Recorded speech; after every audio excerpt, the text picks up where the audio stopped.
The topic is HIV, AIDS, an update from Streetworks.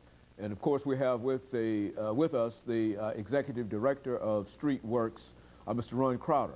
Mr. Crowder, over the last few minutes that we have here, let's give you an opportunity to talk about some of the research and some of the activities that are currently underway dealing with this as an issue.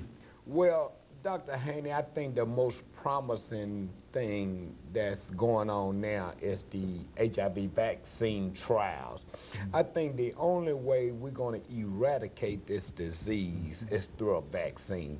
We know long as man has been on the face of this earth, there's never been a cure for a virus. And the only way we eradicate disease is, for instance, smallpox. We eradicate it with vaccines. Now, I said to that end, there's vaccine trials going on all across the country. The problem with the vaccine trials that's going on is this. You got to have human subjects to participate in the vaccine trials, okay? Now, people of color will not get involved in the research. And they have good reason. They have mistrust for the healthcare system. You know why that is. You look at what happened in previous years, the Tuskegee study, that kind of thing, but that was then. This is now. There's procedures in place now where things like that can never, ever happen again.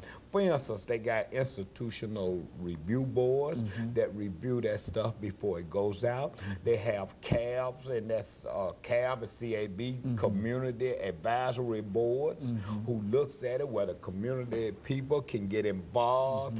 There's all kind of procedures and policies put in place where that can never, ever happen again. And another thing about a vaccine, traditionally, when they're trying to come up with a vaccine, it's usually part of whatever the disease in the vaccine. Well, that's not true with HIV.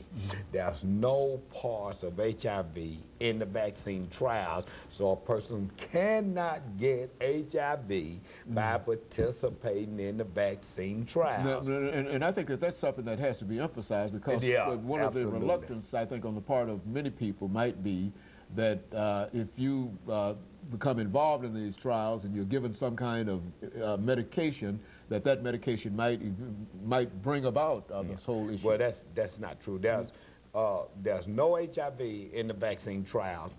The other thing you have to understand is that they only take HIV negative people in the HIV vaccine trials. And these trials are, scientists right now think they've had over 1,200 volunteers.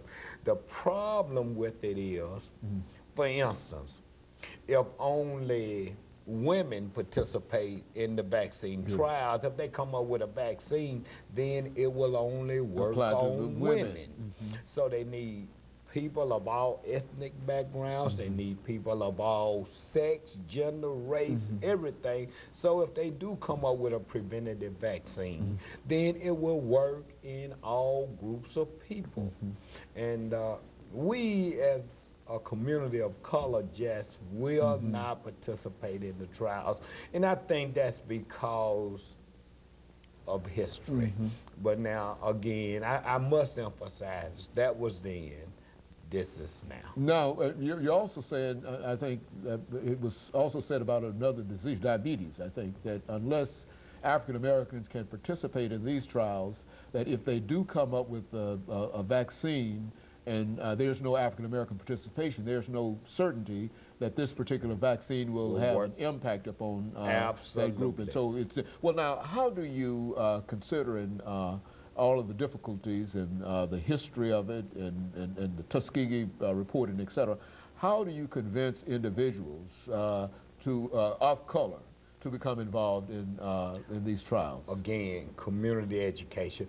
We put on an event not long ago called HIV Vaccine Awareness Day, in which we tried to educate our community of what's going on with vaccine trials, how they can get involved. you know, where they can get involved, all about vaccine trials. Everything that Everything. that would, Everything. And these trials are being conducted. I think there's 20 vaccine trial units